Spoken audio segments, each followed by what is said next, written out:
എന്താടാ സലാം വെക്കടാ. പഴയ ഗംഗാധരനല്ല, ബന്ധുക്കാരനാ. സലാം സാബ്. മുതലാളി. മുതലാളി മുതലാളി നിക്ക് നിക്ക് നിക്ക്. മാറി നിക്കടാ, പൊതി തുടരുത്.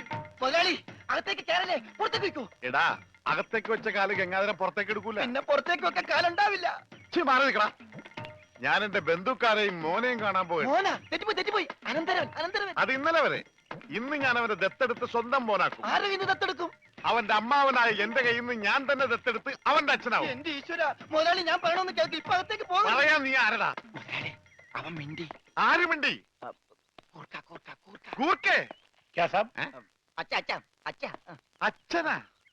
ഇവിടെ ഒരു ഗൂർക്കയെ കയറി അച്ഛാന്ന് വിളിക്കാൻ നാണമുണ്ടോ തെണ്ടി? മുമ്പിന്ന് എന്തൊക്കെയാണ് ഈ കൊണ്ടുവന്നിരിക്കുന്നതെന്ന് അറിയാമോ? അച്ചപ്പം, കുഴലപ്പം, ഇടിയപ്പം ഇല്ലേ? കൊണ്ടുവരാം. വേണ്ട, തന്നു വിടാം. താങ്ക്സ്. അതിനു മുമ്പ് അവനെ കാണണ്ടേ? അനന്തരവനെ.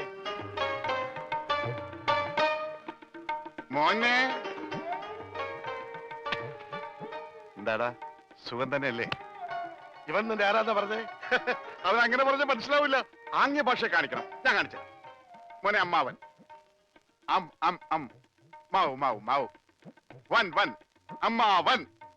മനസ്സിലായില്ലേ? മനസ്സിലായി. അമ്മാവൻ എന്നല്ലേ?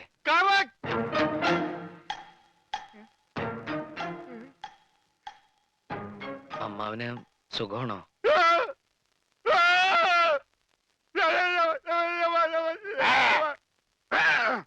അവൻ സംസാരിച്ചു സാബ്. അവൻ ആദ്യമായിട്ട് സംസാരിച്ചു സാബ്. എന്റെ അനന്തരം സംസാരിച്ചു.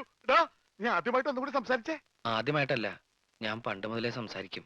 എനിക്ക് ചെവിയും കേൾക്കാം. ഇല്ല, ഞാൻ വിശ്വസിക്കില്ല. നീ ഊമയാണ് സാബ്. അമ്മച്ചിയാണ് ഇവൻ ഊമയാണ്. ഇവൻ ബദിരനാണ്, മൂങ്ങനാണ്. നമ്മളെ പറ്റിക്കാൻ വേണ്ടി ഇവൻ സംസാരിക്കുന്ന പോലെ ആക്ട് ചെയ്യണം സാബ്. എടാ, ആക്ട് ചെയ്യണം. സത്യം പറയണോ? നീ ഊമയല്ലേ? അല്ല, സത്യമല്ലേ ഇവർക്കറിയാം. മുതലാളിക്ക് എന്നെ കടലിൽ നിന്ന് കിട്ടിയതെന്ന് ഞാൻ ഇവരോട് പറഞ്ഞു.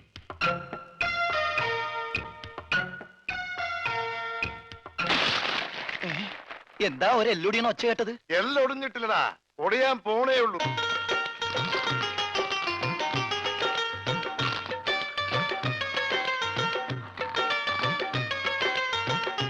ഇനി സിക്കന്ദർ തീരുമാനിക്കട്ടെ ഇവൻ എന്താ ചെയ്യേണ്ടത്. ദേവൻ, എന്നെ ഒന്നും ചെയ്യരുത്. ഇവൻ സംസാരിക്കാൻ കഴിയുന്ന ഊമയാണെന്ന് എനിക്ക് സത്യമായിട്ടും അറിയില്ലായിരുന്നു. ഇവൻ എങ്ങനാ തന്റെ അനന്തരവനായത്? അതിപ്പോ എല്ലാ ഇന്ത്യക്കാരും എന്റെ സഹോദരി സഹോദരന്മാരാണല്ലോ. അതിലേതെങ്കിലും ഒരു സഹോദരിയുടെ മകനായിരിക്കുമല്ലോ ഇവൻ. ആ വകയില് ഇവൻ എന്റെ അനന്തരവനാകൂലേ? ഇന്ത്യയിൽ എങ്ങനെയാണ്, പഞ്ചാബിൽ എങ്ങനെയാണെന്ന് എനിക്കറിയില്ല. ഏതായാലും നീയാണ് ഇവനെ ഞങ്ങൾക്ക് തന്നത്. അതുകൊണ്ട് നീ വാങ്ങിയ പണം ഇനി തിരിച്ചു തരണ്ട. അപ്പൊ പലിശ? അതും വേണ്ട.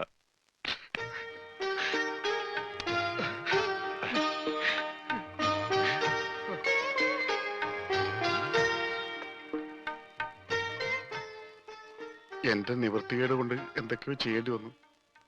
ഏതായാലും നീ ഇപ്പൊ വലിയ നിലയിലെത്തിയല്ലോ. ഡ്യൂപ്ലിക്കേറ്റ് ആണെങ്കിലും ഈ അമ്മാവനെ മറക്കരുത്. അമ്മാവന്റെയും ഈ രമണന്റെയും കാരുണ്യമില്ലെങ്കിൽ ഞാനിവിടെ നിൽക്കൂ? മറക്കില്ല, മരണം വരെ ഞാൻ മറക്കില്ല.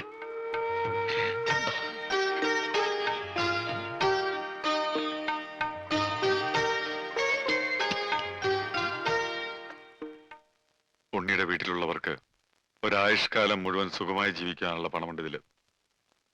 ഇതവന്റെ വീട്ടിലെത്തിക്കണം. ശരി. ഒരു നിമിഷമെങ്കിലും അവനെ ഓർത്ത് അവരുടെ മനസ്സ് നിറയണം, സന്തോഷിക്കണം.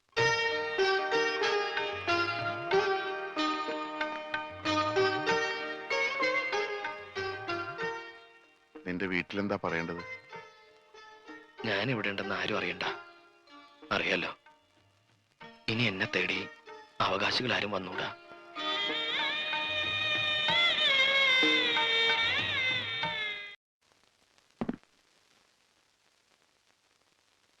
എനിക്കിത് വേണ്ട.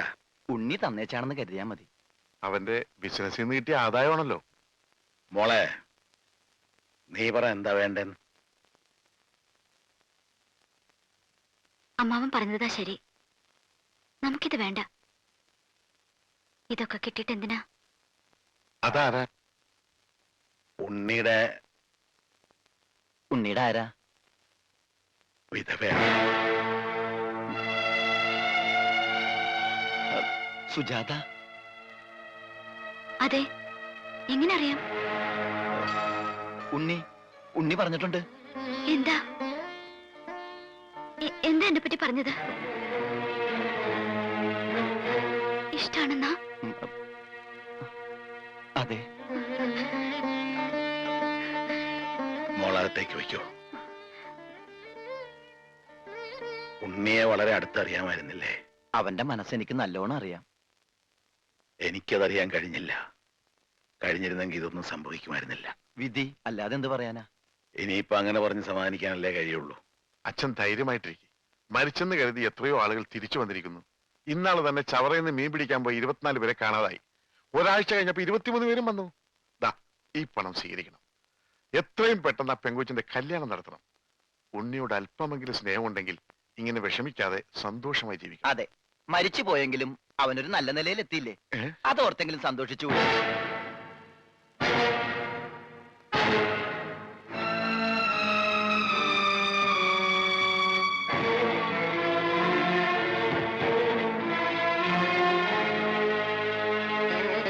ഞാൻ എത്ര വട്ടം പറഞ്ഞിട്ടും ആരും അത് വിശ്വസിച്ചില്ല. എന്റെ മോൻ എത്ര അകലെ പോയാലും അവൻ മനംനൊന്ന് വിളിച്ചാൽ ഞാനത് അറിയും. അവൻ പോയ പിന്നെ പലവട്ടം ഞാനത് അറിഞ്ഞിട്ടുണ്ട്. നമ്മുടെ ഉണ്ണി മരിച്ചിട്ടില്ല, അവൻ ജീവിച്ചിരിപ്പുണ്ട്.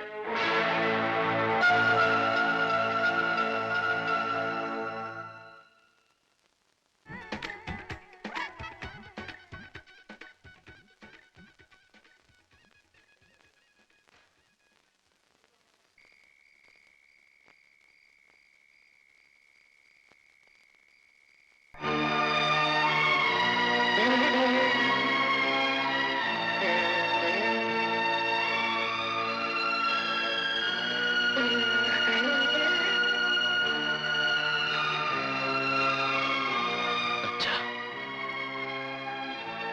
അകത്തേക്ക് പോവാം. വേണ്ട, ഞാൻ അങ്ങോട്ടില്ല. ആരോടാ പറയാനുള്ളതെന്ന് വെച്ചാ പറഞ്ഞിട്ട് വാ, നമുക്ക് ഉടനെ പോവാ. കുറച്ചു ദിവസം കഴിയട്ടെ, ഞാൻ വരാം. പറ്റില്ല. ഈ നിമിഷം നീ എന്റെ കൂടെ വരണം. അച്ഛനാ വിളിക്കുന്നത്. എന്നെ നീ ഓർക്കണ്ട. നിന്റെ അമ്മയുടെ കണ്ണീര് അതും നീ കാണണ്ട. പക്ഷെ നീ കടലിൽ ചാടിയ അന്ന് മുതല് നിന്റെ വിധവയായിട്ടൊരു പെൺകുട്ടി എന്റെ വീട്ടിലിരിപ്പുണ്ട്. സുജാത.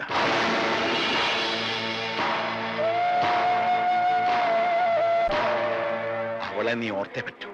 അവളെ കണ്ണീര് അച്ഛാ, നിന്നെ നടക്കാൻ പഠിപ്പിച്ച കൈയായത്. ഇപ്പൊ ഞാൻ യാചിക്കുക, ഈ കൈ നീ വിടരുത്. മോൻ അച്ഛന്റെ കൂടെ വരണം. ഉണ്ണി, ഞാൻ പറഞ്ഞിട്ടില്ലേ നമ്മുടെ കൽക്കട്ടയിലെ സർവാജി. ഹലോ. ആ എന്താ ഇത്? ചടങ്ങുകളൊക്കെ തുടങ്ങാറായില്ലേ? വേഗം വാ.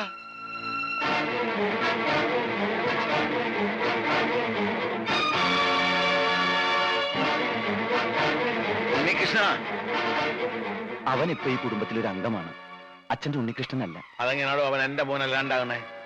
എന്റെ ജോലിക്ക് എന്നേക്കാ വലിയ അവകാശികളുണ്ടെങ്കിലേ അതാരാണെന്ന് അറിഞ്ഞിട്ടേ ഉള്ളു കാര്യം. കയ്യെന്നുടാ. അച്ഛ പ്രശ്നം ഉണ്ടാക്കരുത്. കയ്യെന്നുടാ. പ്രശ്നം ഉണ്ടാക്കരുത്. ഞാൻ പ്രശ്നം ഉണ്ടാക്കും. അച്ഛൻ ഞങ്ങൾ പറയണം. ഞാൻ ഇവിടുന്ന് എന്റെ മോനെ കൊണ്ടല്ല പോകുന്ന. എല്ലാം ഞാൻ പറഞ്ഞതല്ലേ? പ്രശ്നം ഉണ്ടാക്കരുത്. ഞാൻ ഇവിടുന്ന് എന്റെ മോനെ കൊണ്ട് പോകും. വേണ്ട, പ്രശ്നം ഉണ്ടാക്കരുത്. എന്നാ ചെല്ല്, ചെന്ന് ചോദിക്ക്. ഇപ്പൊ അവകാശം പറഞ്ഞ് ചെന്നാലുണ്ടല്ലോ, അവനെ കൊലക്ക് കൊടുത്ത് ഇറങ്ങി. ചെല്ല്, ചെന്ന് ചോദിക്ക്. നിങ്ങൾ എല്ലാവരും കൂടി അവനെ ഈ അവസ്ഥയിലാക്കിയത്. ഇനിയെങ്കിലും അവൻ സമാധാനമായിട്ടൊന്ന് ജീവിക്കട്ടെ. അച്ഛൻ പോ. അവൻ മരിച്ചെന്ന് കരുതിക്കോ.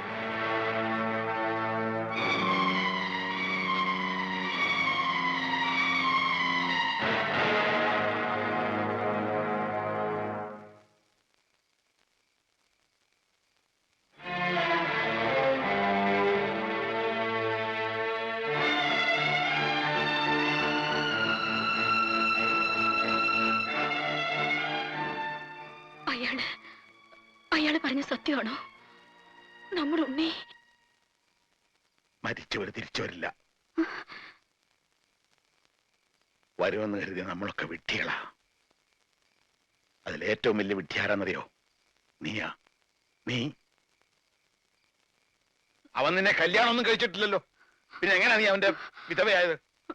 ഇറങ്ങണം, ഇപ്പൊ ഇറങ്ങണം എന്റെ വീട്ടിൽ. എന്തൊക്കെയാ പറയണത്? ഇനി ഒരു നിമിഷം പോലും ഇവിടെ നിൽക്കാൻ നിനക്ക് അവകാശമില്ല. ഇറങ്ങണം. അപ്പോ താനവനെ കണ്ടല്ലേ? താൻ വിളിച്ചിട്ട് തന്റെ മോൻ വന്നില്ല അല്ലേ?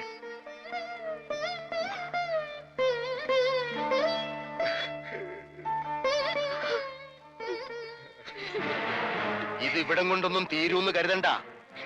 ഇപ്പൊ മനസ്സിലായില്ലേടി നിന്റെ ഭർത്താവിന്റെ സ്നേഹം? അവന് വേണ്ടെങ്കിൽ പിന്നെ നീ എന്തിനാ ഇവിടെ നിൽക്കുന്നേ? ഇനി ഞാൻ പറയുന്നതിന്റെ മുമ്പിൽ കഴുത്ത് കാട്ടി കൊടുത്തോണം. അല്ലെങ്കിൽ തന്റെ മുമ്പിലിട്ട് മണ്ണെണ്ണ ഒഴിച്ച് കത്തിക്കും ഞാനിവിടെ. അതും നാം കാണും.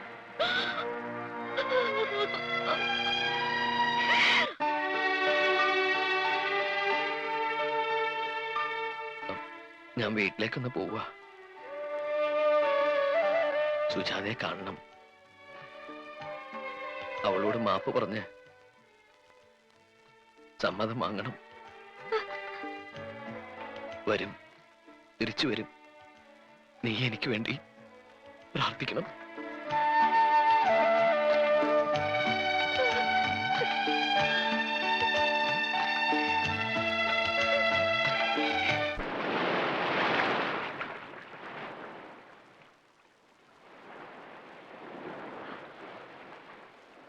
ഉണ്ണി,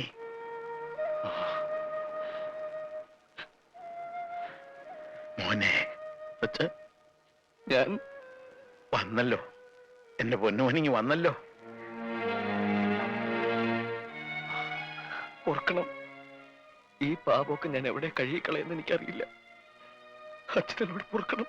ഒന്നും പറയണ്ട. നിന്നെ മനസ്സിലാക്കാൻ ഇപ്പോഴെങ്കിലും എനിക്ക് കഴിഞ്ഞില്ലെങ്കിൽ അച്ഛനെന്ന് പറയാനുള്ള യോഗ്യത ഇല്ലാണ്ടാവും. വാ, വീട്ടിൽ വാ.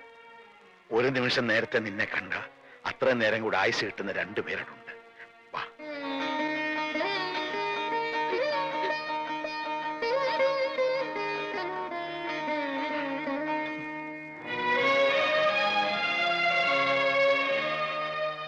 മോളെ സുജേ,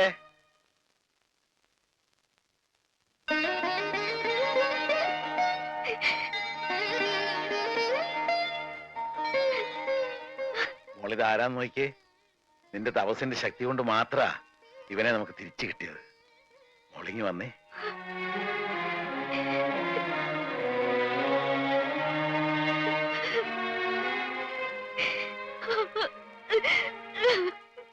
ഇനി മോള് കരയണ്ട. ദേ നിന്റെ ചെറുക്കൻ, ഇവനിനി നിന്റെയാ.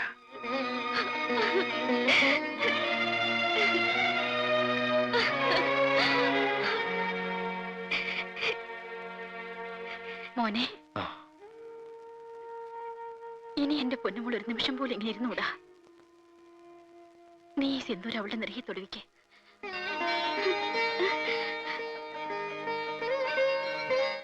നാളെ എന്റെ വിവാഹമാണ്.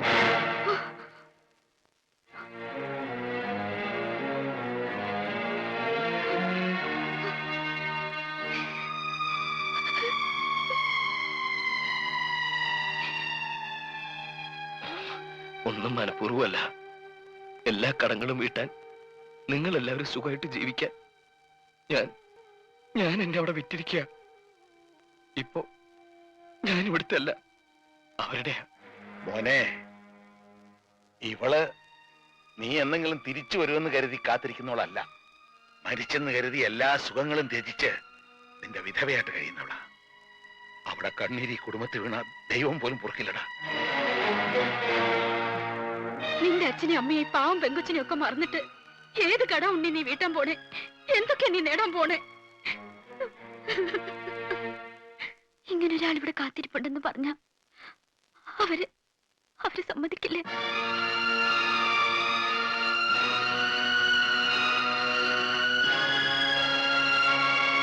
സുജി, ഞാൻ ബുദ്ധിമുട്ടാച്ച വേണ്ടാട്ടോ. ഞാനിങ്ങനെ